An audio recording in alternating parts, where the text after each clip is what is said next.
신약성경 요한복음 12장 44절로 50절 합독합니다. 시작.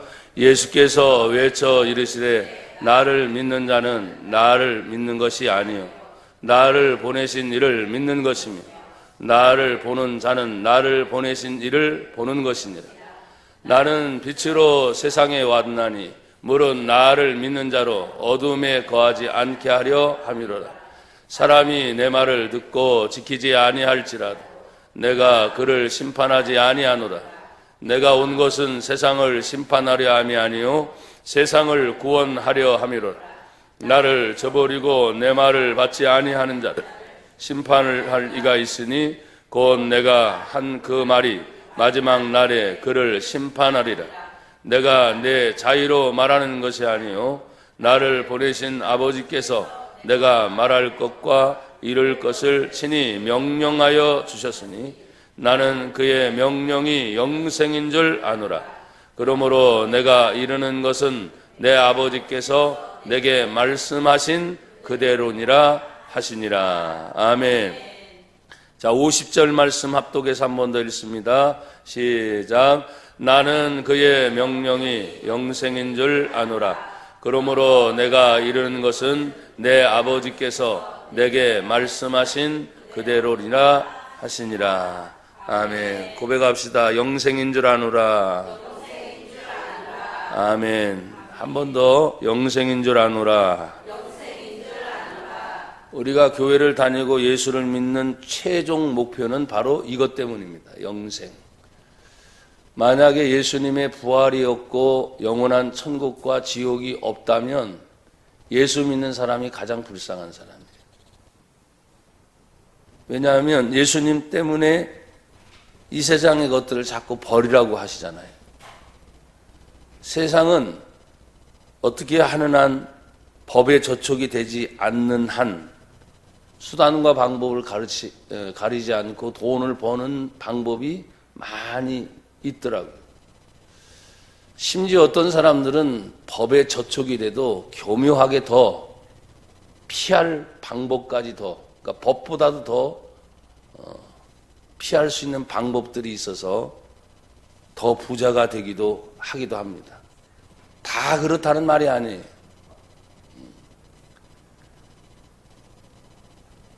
요사이에 사람들이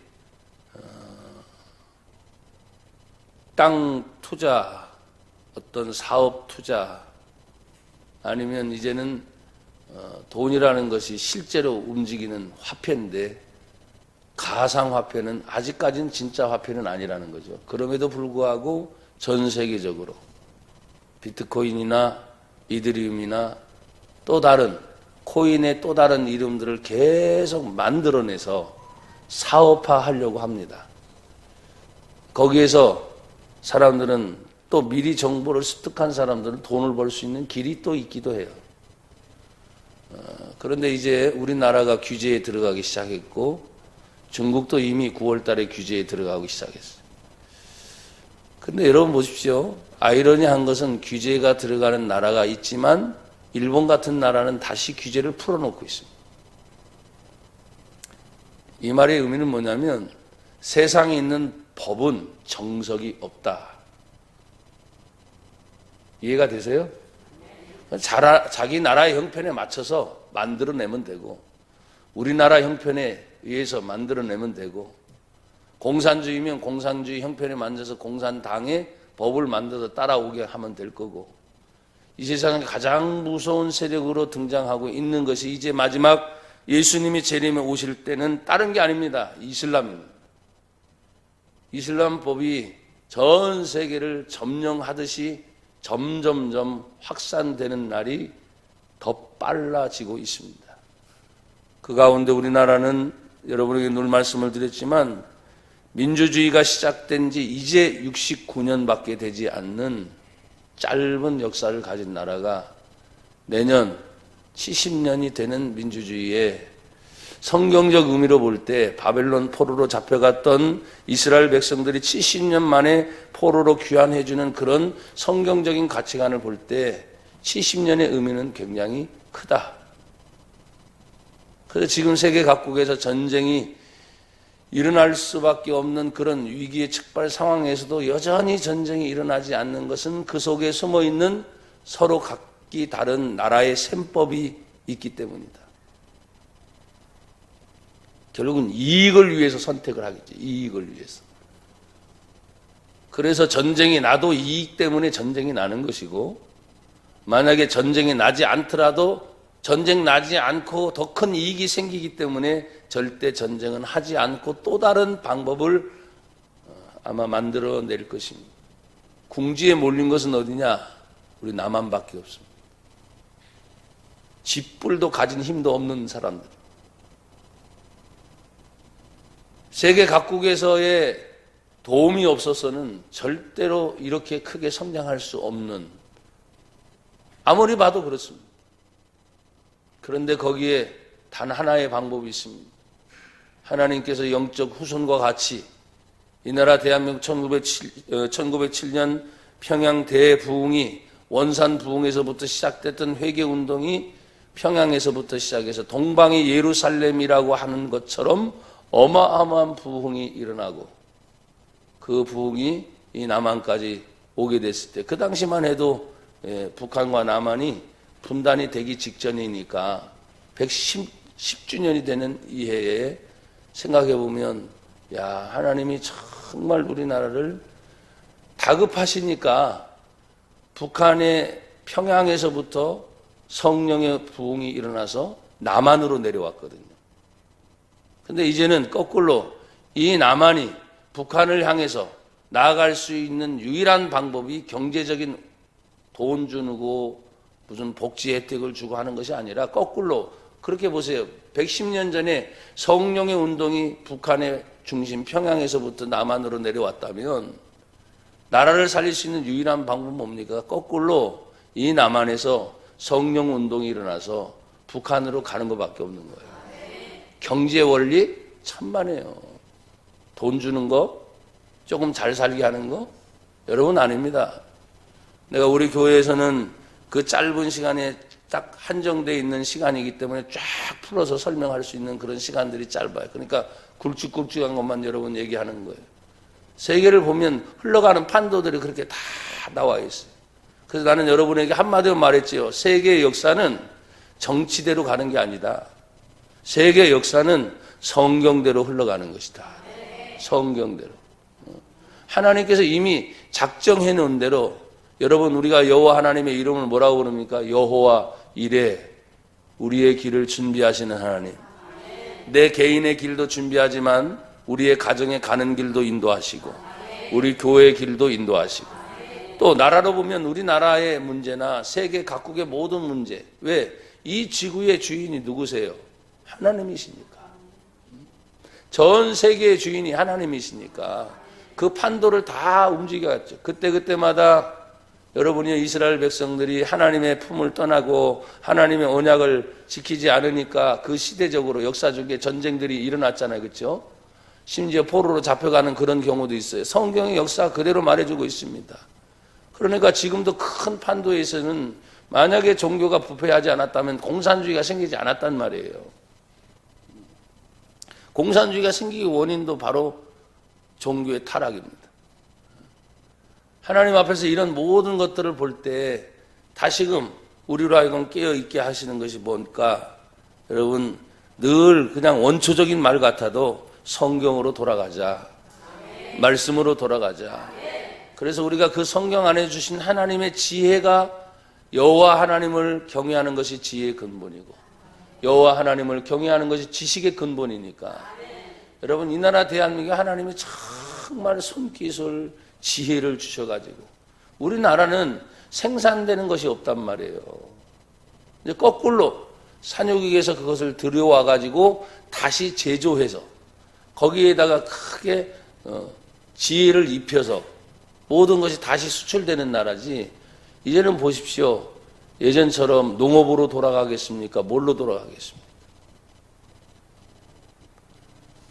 잘못하다가는 이거저거 다 뺏기면, 여러분 자동차도 여러분 보십시오. 100년 정도밖에 안 됐어요. 역사가, 자동차가 생긴 것. 스마트폰, 휴대폰 역사를 한번 찾아보세요. 몇 년인가? 한 50년, 길게 잡으면 50년 정도밖에 안 돼요. 컴퓨터 역사도 한번 찾아보세요.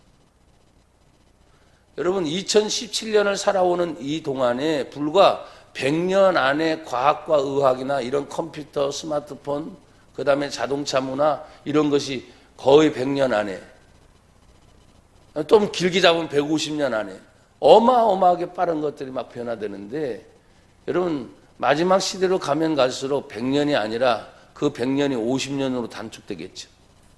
그 50년이 어떤 때는 뭐예요? 20년, 30년 막 단축이 될 거예요. 그러면 뭘 얘기합니까? 성경에는 그렇게 급박할수록, 그렇게 빠를수록 점점점 예수님이 말씀하신 예수님의 재림이 가까이 온다는 걸 우리는 알아야 되는 거예요.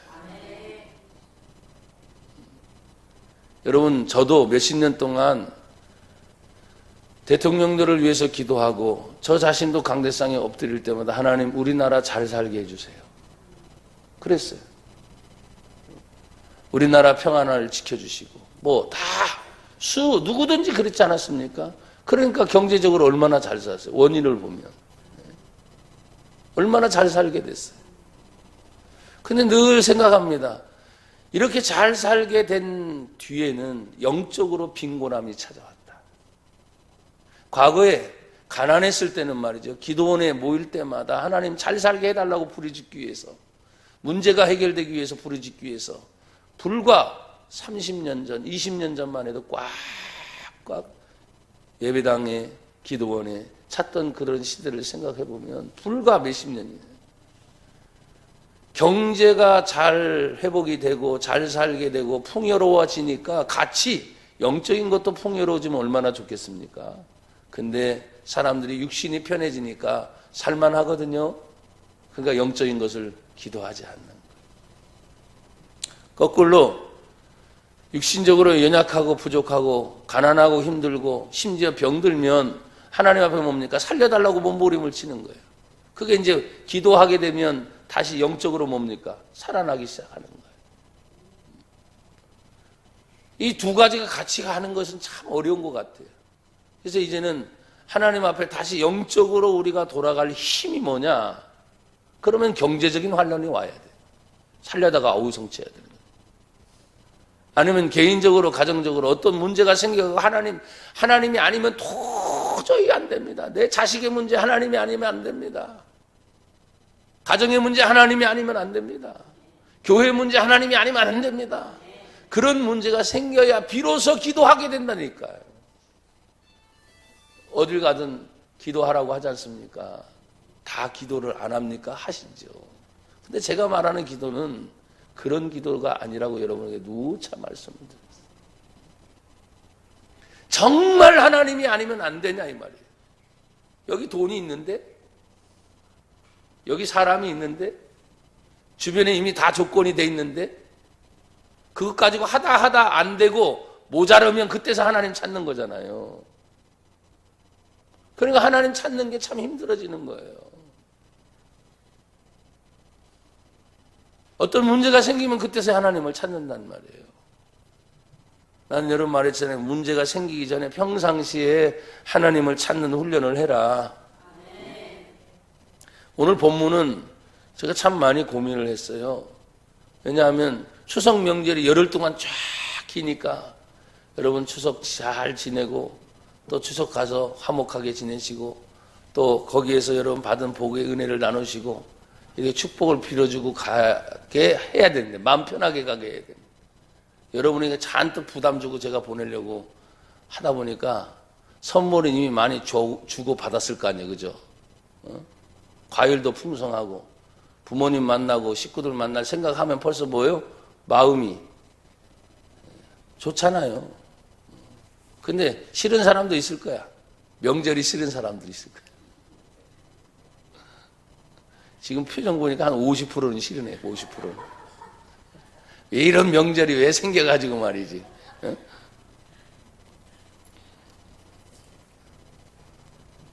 사랑하는 여러분, 그래도 가족 만나는 게 좋아요.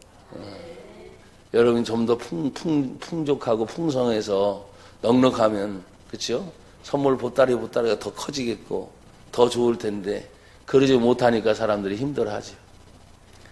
오늘 요한복음 12장 전체를 한번 전체 생각하고 마지막을 얘기하려고 해요.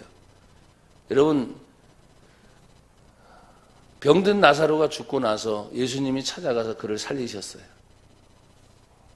그의 의미는 뭐냐면 죽은 자도 다시 살아난다고 하는 부활의 예표예요. 예수님도 그렇게 될 것이라는 것을 지금 보여주신 거죠. 그리고 나서 12장 처음에 보게 되면 6월절 엿새 전이니까 여러분 6월절 날이 가까우면 예수님이 십자가에 죽으실 때가 되는 거잖아요. 그렇죠? 그러니까 죽기 전에 이야기를 지금 예수님이 하시는 모습이라고 생각하면 돼요. 여러분 12장 1절은 6월절 엿새 전에 예수께서 베다니에 이르시니 이곳은 예수께서 죽은 자 가운데 살리신 나사로가 있는 곳이라. 거기서 누구를 위해 잔치한다고 했어요? 예수님을 위하여 잔치할세. 마르다는 일을 하고 나사로는 예수와 함께 앉은 자 중에 있더라. 그러니까 여러분 보십시오. 나사로가 살아나고 난 다음에 예수님을 초청해서 큰 잔치를 벌였다는 이야기예요.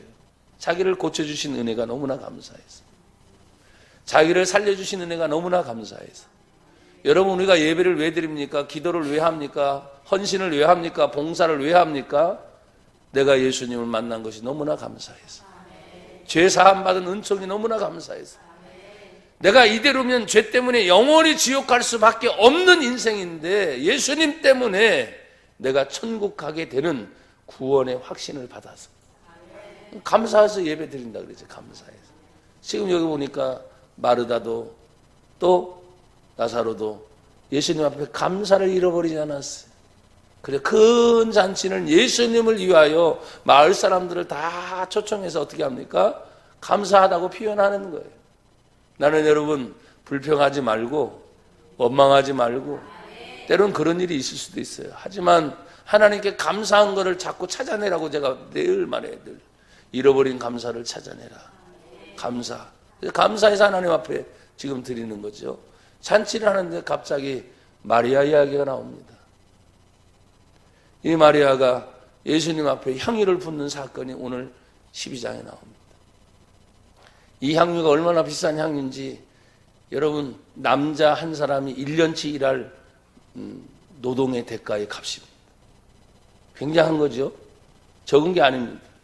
근데 향유를 비싸다 생각하지 않고 값비싼 향유를 깨뜨려 갖고 예수님 머리서부터 발끝까지 흐르도록 부은 거예요. 계산이 빠른 사람들은 야, 왜 그렇게 하냐? 쓸데없이 낭비하느냐? 가난한 자들을 위해서 해야 되지 않겠냐 하는데 예수님 뭐라고 합니까? 내버려둬라. 그러면서 말합니다. 지금 이 여인이 하는 일이 나의 죽음을 준비하는 일이다 그랬어요. 사람들은 생각합니다. 그 아까운 거. 하지만 예수님은 죽음을 생각하고 있잖아요. 나나 여러분이 어떻게 생각하느냐에 따라요. 어떤 데 돈이 수천만 원, 요 사이에 그런 얘기를 합니다. 그건 뭐냐면 우리 성도들이 성경금을 줘서 제가 도움을 받아서 가는 경우도 있지만 그러지 못한 경우는 거의 자비량이에요. 그러면 요 몇 년 동안 다니는 것이 수천만 원 될 겁니다. 사람들은 그런 얘기합니다. 목사님 어디서 돈 생겨서 그렇게 외국 다니고 뭐하고 막 그래요. 생겨서 다니는 게 아니라 믿음으로 내가 심는 거다. 여러분 백문이 불여일견이라는 말이 있죠. 아무리 여기서 무슨 얘기를 딱 들어도 여러분 너무나 감사한 건 내 일평생에 잊지 못할 간증이 메카에 갔다 온 이야기를 하면 사람들이 다 놀래요. 그 사람 놀랄 정도죠. 나는 생명이 위독할 정도인 겁니다. 그리고 그 말을 할 때마다 확신이 있잖아요. 봤으니까. 못 본 사람들은 얘기할 수가 없는 거예요. 지금 이슬람이 얼마나 강력하게 일어나는지. 세계 각국의 사람들이 평일에도 수만 명 24시간 365일 쉬지 않고 각국의 무슬림들이 와가지고 그 카바 신전 중심으로 돌면서 기도하고 있는데 그리스도인들이 정신 차려라. 모여서 기도하자고 하면 모이는 것도 아니고 안 되고. 그걸 뭐예요? 봤으니까 확실하게 얘기해 주는 거예요. 여러분 보십시오. 마리아가 왜 이렇게 향유를 붓습니까? 이 마리아는 예수님께 은혜를 입은 사람. 귀신 들린 이 마리아 자신이 예수님께로부터 완전히 귀신이 다 쫓김을 받고 치유를 받았고 회복을 입었고 그 주님의 은총을 받은 막달라 마리아가 여러분 그 향유 붓는 거 뭐가 아깝겠습니까? 근데 그걸 체험하지 못한 사람은 아깝게 여긴다는 거예요. 여러분 예수 믿는 거 아깝습니까? 하나님 앞에 드리는 헌금이 아깝습니까? 아까우면 안 해도 돼. 제가 늘 말했잖아요. 계산하려면 하지 말아라. 하나님이 돈 없어서 헌금 받느냐? 아니죠. 말했잖아요. 감사해서 드리는 헌금입니다. 그게 단돈 1,000원이 됐든 10,000원이 됐든 아니면 어떤 때는 수천도 안 한 수백만 원이 됐든 하나님 앞에 감사하며 드리면 그 복을 하나님 또 기억하고 계십니다. 그 사건이 지금 앞부분에 쭉 나옵니다. 여러분 다시 보십시오. 12장 7절은 이렇게 말합니다. 예수께서 이르시되 그를 가만두어라. 나의 장래한 날 나의 죽음을 위하여 그것을 간직하게 하라. 8절에 가난한 자들은 항상 너희와 함께 있거니와 나는 항상 있지 않다. 그냥 도울 마음이 있으면 항상 평상시에 도우면 돼. 예수님은 지금 떠나가면 다시 재림에 오실 때까지 오지 않아. 그런데 그 예수님의 죽음을 준비하는 이 여인이 하는 일이 얼마나 복된 일이냐.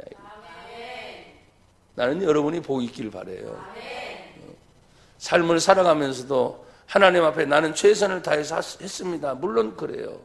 근데 여러분 보십시오. 진짜 정말 하나님 앞에서 기억될 만한, 저 자신도 그래서 깜짝깜짝 놀래요.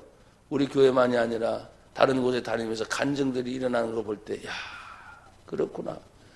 내가 할 말이 너무나 많지만 여러분에게 딱 한마디 하잖아요. 하나님은 정말 살아계시구나. 우리 하나님 정말 살아계십니다. 그걸 일일이 다 설명을 못해요.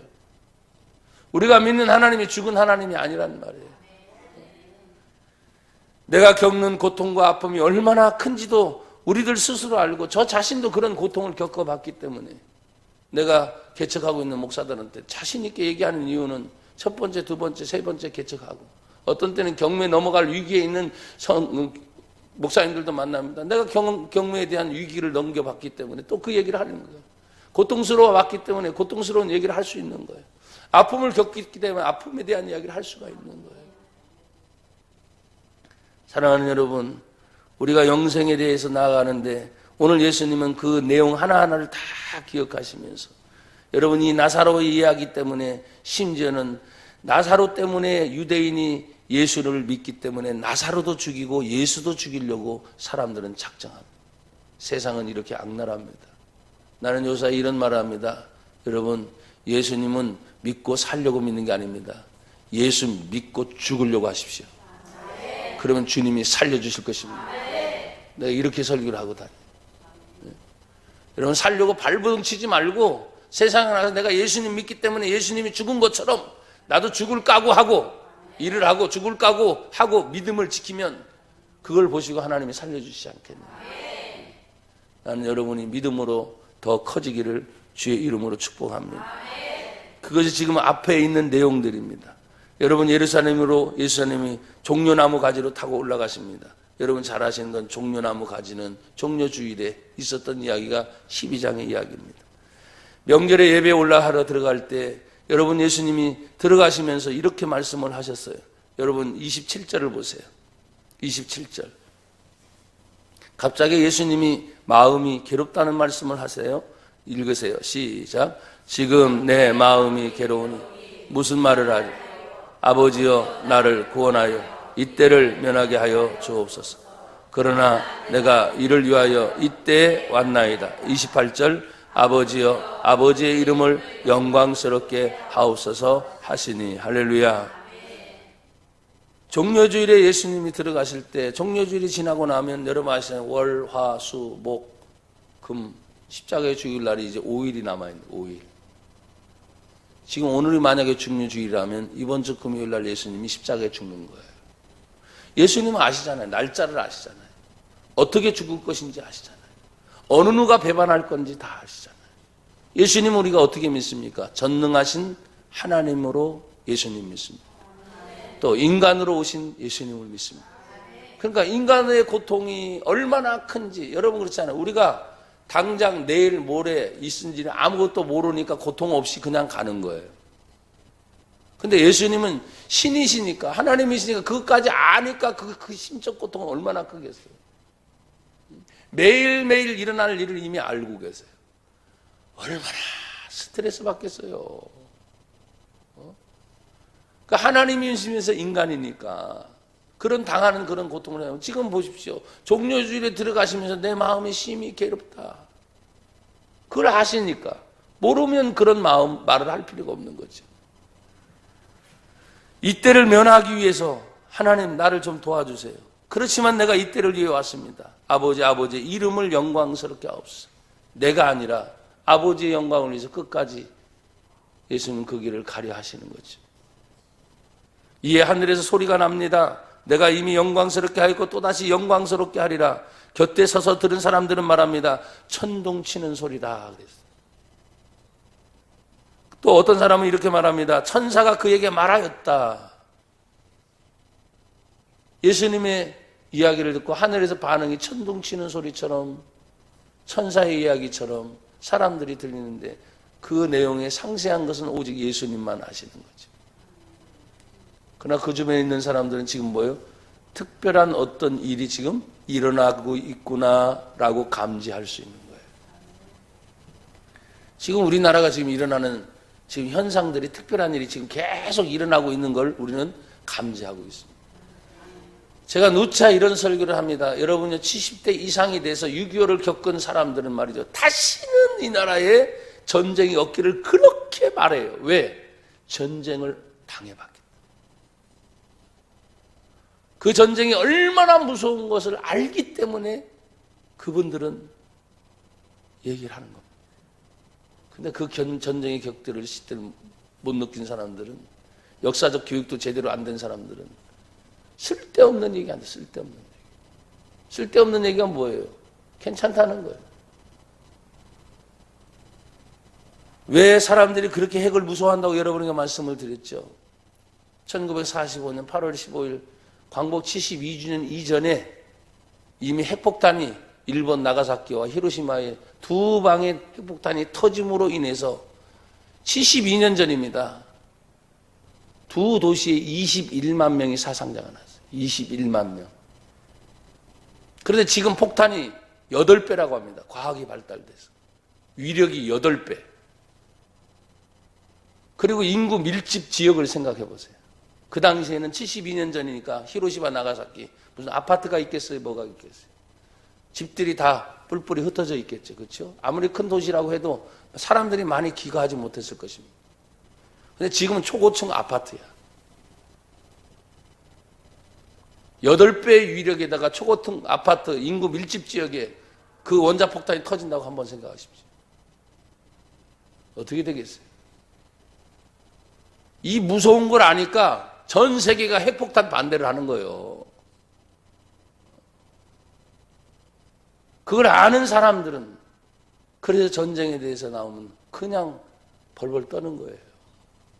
이산가족 상봉 사건도 얼마나 그렇잖아요. 아직도 이산가족 있죠. 아직도. 수십 년이 지나도 전쟁 때문에 남과 북이 갈려져 갖고 아직도 부모와 형제, 가족들이 만나지 못하는 사람들이 아직도 있는 거예요. 그게 그 당시의 전쟁의 후유증이에요. 후유증. 무서운 거예요.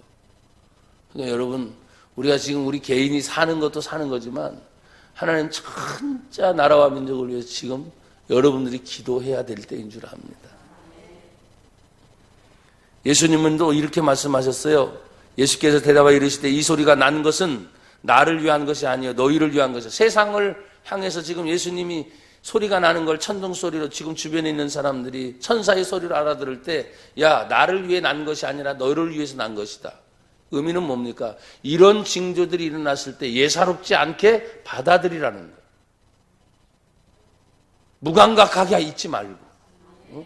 사람들이 무감각이라는 말은 아무리 얘기해도 받아들이지 않는다는 거예요. 감각을 잃어버렸다는 거예요.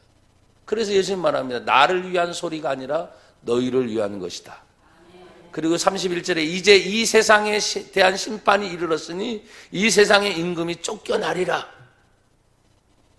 그럼 이 세상의 임금이 와가지고 뭐래요?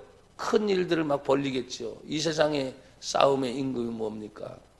사람은 이념으로 말하면 공산주의고 이념으로 말하면 이슬람이라고 하는 정치 세력을 등에 업은 어둠의 세력인 거예요. 또 돈이라고 하는 만몬신을 내세워서 세상의 정권과 세상의 정치와 세상의 경제와 이런 모든 것들을 뭐 휘잡아서 이 세상의 임금이 가지고 노는 거예요.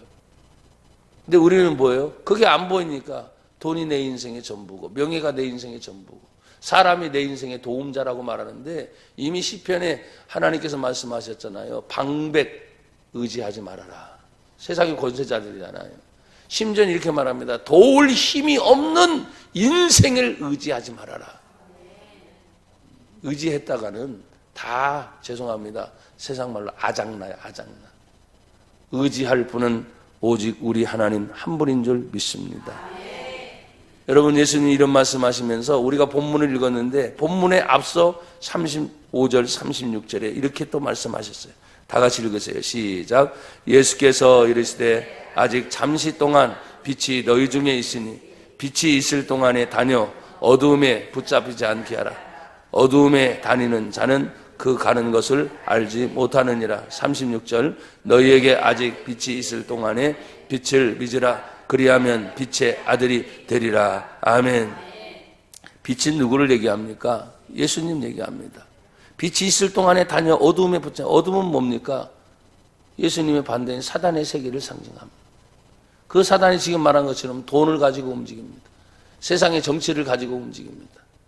또 그 사단이 둘 중에 하나, 내가 성령의 도구로 쓰임을 받든지 아니면 마귀의 도구로 쓰임 받든지 사람을 가지고 움직입니다. 그러니까 사람이 사람의 마음이 아닌 거예요. 여러분, 어느 순간에 사람들이 말이죠, 살인자들이 있고 아니면 어떤 큰 사건을 벌일 때 그 사람들이 나중에 하나같이 얘기하는 말은 제정신이 아니었어요. 제정신이 아니었대. 그래서 정신심리학적으로 들어갑니다. 의학적으로 접근합니다. 진짜 이 사람이 정신분열증이 있는가 없는가, 아니면 또 다른 무슨 세계가 있는가. 그가 아픈 경험을 가지고 있는 사람들은 정신병력 치료를 찾아내지만 맞습니다. 내가 내 생각이 아니었다. 나도 모르게 됐다. 이런 말들을 해요. 그럼 틀림없이 뭡니까? 성령은 귀신의 세계가 있다는 걸 얘기하잖아요. 여러분, 싫던 좋던 귀신들은 역사합니다. 누가 귀신하면 좋아할 사람이 어디 있겠습니까? 근데 우리는 늘 기억합니다. 이 귀신의 세계를 이길 수 있고 마귀의 권세를 이길 수 있고 사단의 권력을 완전히 무너뜨릴 수 있는 오직 예수의 이름.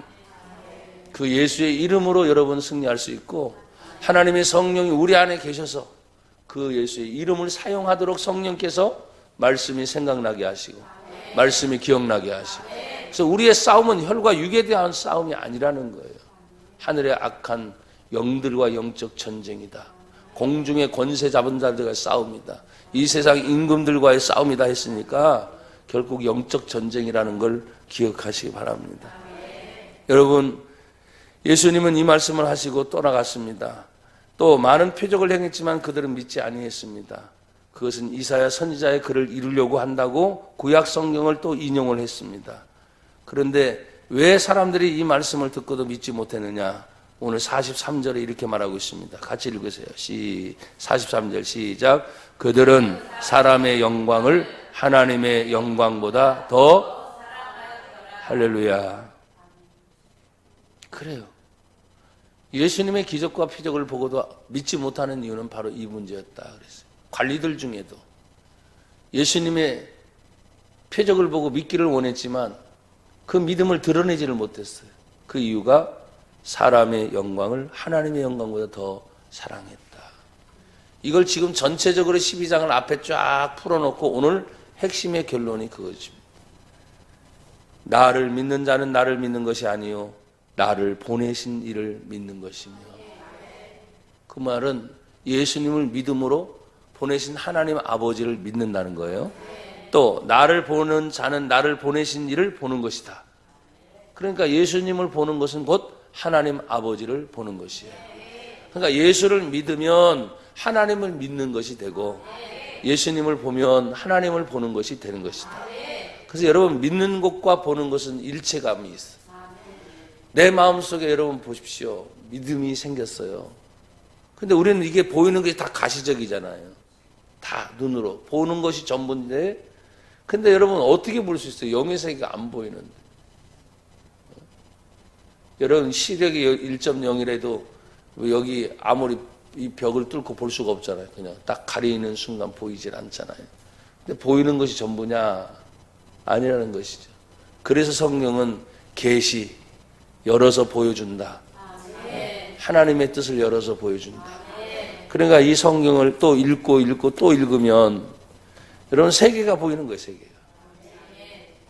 또 이 성경을 보다가 사실은 하나님께 참 감사한 이유는 성경에서 나와 있는 세계가 우리가 신학 공부를 하면서 뭐 이집트의 역사를 공부하고 애굽의 역사를 공부하고 또 이스라엘의 역사를 공부하면서 그 시대적인 상황은 그대로 받아들일 수 있는데 그건 공부를 통해서 경험을 하는 거잖아요.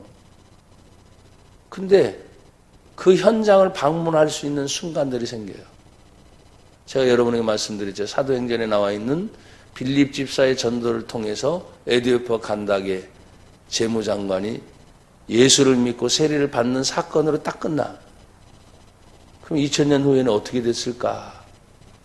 그게 2015년 2월 26일, 7일, 8일 수도 리디아에 방문을 했을 때, 사우디아라비아 수도 리디아에 방문했을 때 그게 해결됐다고 제가 말씀을 드렸잖아요. 하나님은 2000년대에 복음을 전한 그것이 지금도 하나님이 계속 복음을 사용하고 계시는구나. 그때는 개인이었지만 지금은 나라와 민족을 하나님이 사용하시고 열리는 거예요. 그래서 하나님의 세계는 멈추는 것이 아니라 하나님의 세계는 성경을 통해서 계속 일을 하고 계신다는 거예요. 그래서 여러분 보는 것이 가시적인 보는 것이 아닙니다. 성경을 계속 보시다 보면 하나님의 세계가 보일 줄 믿습니다. 여러분 예수님 빛으로 오셨다고 했죠. 나는 빛으로 세상에 왔나니 무릇 나를 믿는 자로 어둠에 거하지 않게 하려 함이다. 46절에 그 말씀을 했지만 이미 여러분 보십시오. 35절 36절에 빛을 얘기하면서 어둠에 다니는 자는 주님이 가시는 길을 모른다. 그래서 너희는 빛의 자녀가 되는 것이다. 빛의 아들들이라고 말했잖아요. 그러니까 예수님이 이 땅에 오신 것은 너희는 세상의 빛이다. 너희는 세상의 소금이다. 라고 예수를 믿으면 이미 선포된 걸 기억하세요. 내가 왜 이렇게 어두워? 내가 왜 이렇게 힘들어? 그러지 말고 아무리 어두워도 빛이 작은 것 하나가 있으면 해결이 되잖아요. 근데 사람이 너무 어둡기 때문에 너무 힘들기 때문에 자기가 빛된 존재를 까맣게 잃어버리는 거예요. 자기가 빛임에도 불구하고 빛에 정말 조금이라도 빛을 발할 수 있는 가능성이 아니에요. 이미 빛이기 때문에. 그걸 드러내면 되는데 그 드러낼 만한 용기와 담대함을 또 잊어버릴 때가 많아요. 그래서 그것이 뭐냐? 염려, 걱정, 불안, 초도, 낙심하는 거예요. 그래서 누가복음 18장에 보니까 너희는 항상 기도하되 낙심치 말아야 돼. 낭망한다는 것은 내 마음이 떨어져 버리는 거예요. 주워 올릴 수가 없어요, 쉽게. 한번 내 마음이 탁 떨어지면 주워 올릴 수가 없다고. 그래서 여러분 떨어지지 않도록, 여러분 스스로 안에서 떨어지지 않도록. 뭐가 떨어집니까? 시험 들었어. 문제가 생겼어. 이게 떨어지는 거예요. 이게 너무나 무거우니까 이게 들어 올려질 때까지가 어려운 거예요. 한번 떨어지니까. 누구 때문에? 사람 때문에. 돈 때문에. 어떤 강력한 힘이 여러분 스스로 못해요. 어떤 강력한 힘이 끌어올리든지 아니면 어떤 강력한 힘이 그 자리에서 완전히 깨버리든지 그래야 스스로 살아나는 거예요. 그러니까 하나님의 능력을 입으라는 것이 바로 그거예요. 내 힘으로는 안 된다. 한번 떨어지면 진짜 오래 가는 사람들 많아요. 근데 여러분 시험 든 걸 어떻게 합니까? 시험 해결될 때까지 놔두는 것밖에 없어요. 어떻게? 보면서 빨리 이겨내라. 소식을 들어요. 어떻게 해줄 수가 없어. 상담? 제가 여러분에게 말했잖아요. 제가 상담학으로 장학금을 받은 사람이에요. 대학원 때. 근데 가장 좋은 상담이 뭐냐면 성경적 상담이에요. 그래서 나는 여러분에게 말을 했어요. 상담을 못하는 게 아니라 상담은 기본이 뭔지 알죠? 들어주는 겁니다. 얘기하시라고. 들어주는 거예요. 공감해 주는 겁니다. 아, 그랬군요. 힘들었군요. 어렵군요. 근데 이 사람에게 해결책이 없어. 그냥 들어주고 이해해 줄 뿐이에요. 안 돼. 해결책은 자기 말하고 있는 자기 자신이에요. 그러니까 여러분 뭐예요? 안 돼도 기도 억지로 해라. 초고속으로 제일 빠른 방법이에요. 문제 해결할 제일 빠른 방법. 찬송 안 되죠. 당연히 기분 나쁜데 무슨 찬송이 나옵니까? 기분 더러워 죽겠는데 세상 말로. 근데도 해야 된단 말이에요. 그러다 보면 빨리 해결될 수 있는 거죠. 그래서 주님이 강력한 주의 힘의 능력으로 나를 끌어올리시든지. 근데 여러분 문제를 가지고 끌어오면 그만큼 힘들잖아요. 가장 좋은 방법은 깨뜨려 버리는 거예요. 거기에서 깨지는 거죠. 부서져야 되는 거죠. 아까울 거 하나도 없어요. 그냥 깨뜨리고 부서지면 여러분이 그냥 자연스럽게 쉽게 표현하면 붕 떠요. 원래 저와 여러분이 하나님이 만드신 창조 자체가 나나 여러분을 보실 때 보시기에 심히 좋았더라. 나쁜 사람이 하나도 없거든요. 다 보시기에 좋았더라. 여러분 한 분 한 분이 그렇게 소중한 분이에요. 옆에 분 뒤에 분 서로 인사하며 축복합시다. 당신은 소중한 분이십니다. 아멘. 한 번 더 축복합시다. 당신은 꼭 필요한 사람입니다.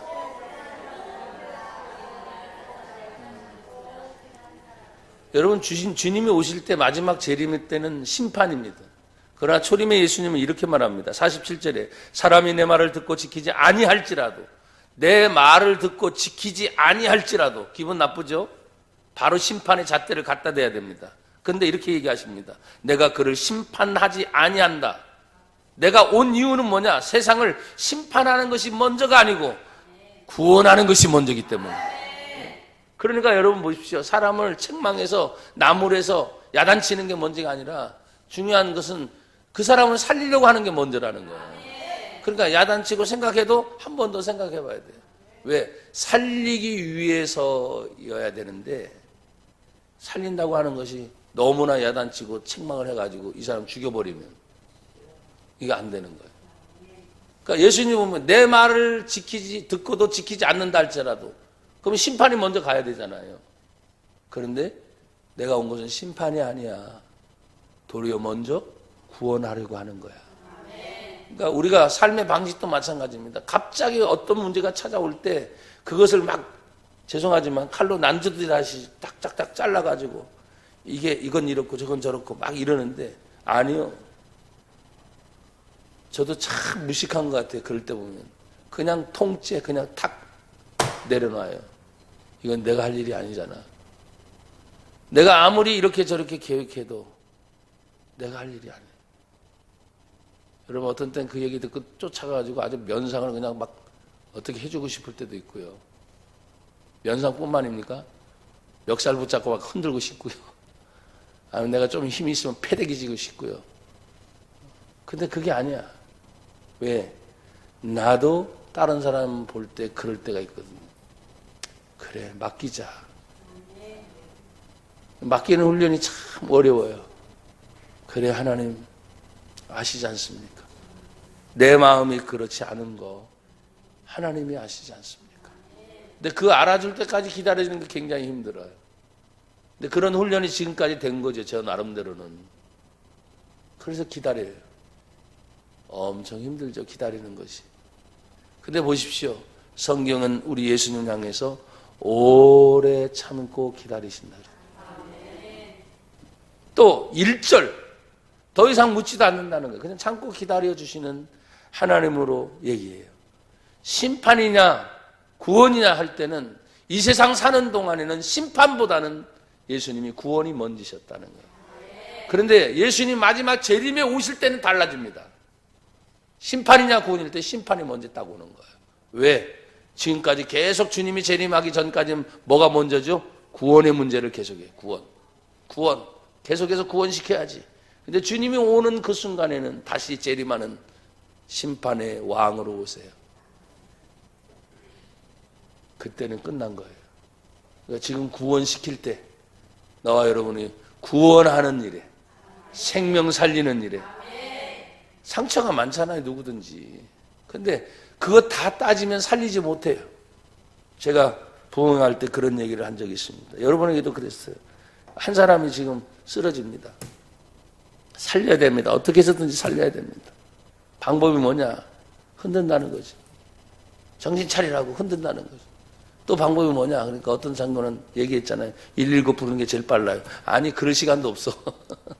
그럴 시간도 없어. 흔들어 깨워라. 소리 지른다. 정신 차리라고. 이러면 죽는다고. 안 되니까 나중에 어떻게 하냐? 뺨때기라도 막 후려쳐서라도 정신 차리라고 깨워놓고 본다, 이게. 깨워놓고. 살리기 위해서. 소리치고, 흔들고, 때려서라도. 나중에 이 사람이 너 왜 나 때렸어? 그래도 뭐예요? 내가 너를 살리려고 했다. 살리는 것이 목적이니까.